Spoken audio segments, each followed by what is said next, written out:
हवामान विभागाकडून अलर्ट जारी करण्यात आलेला आहे। ठाणे मुंबई जिल्ह्यासाठी हवामान विभागाने ऑरेंज अलर्ट दिलेला आहे। रायगड आणि सिंधुदुर्ग जिल्ह्याला हवामान खात्याने यावेळी रेड अलर्ट दिलाय।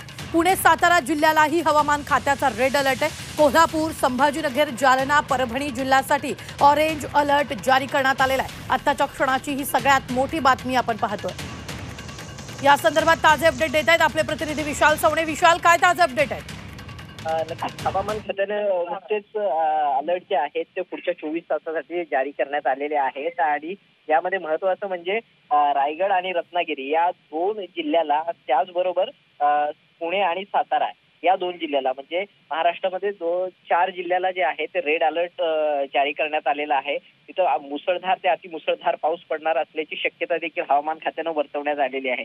त्याचबरोबर ठाणे आणि मुंबई यामध्ये देखील ऑरेंज अलर्ट जो आहे तो जारी करण्यात आलेला आहे। अगदी सकाळपासूनच मुंबई असेल, ठाणे असेल या परिसरामध्ये संततधार जो पाऊस आहे तो कोसळत आहे, त्यामुळे ऑरेंज अलर्ट जो आहे तो जारी करण्यात आलेला आहे। इथे देखील सतर्कतेचा इशारा हवामान खात्याने दिलेला आहे। त्याचबरोबर सिंधुदुर्ग असेल, कोल्हापूर असेल, परभणी, औरंगाबाद आणि जालना या जिल्ह्यांना देखील हवामान खात्याने ऑरेंज अलर्ट दिला असल्यामुळे तिथल्या नागरिकांना सतर्कतेचे इशारे देखील देण्यात आलेले आहेत। निश्चित, धन्यवाद विशाल ताजे अपडेट देण्यासाठी। आम्ही वेळोवेळी तुमच्याकडून या संदर्भातले अपडेट घेत राहणार आहोत।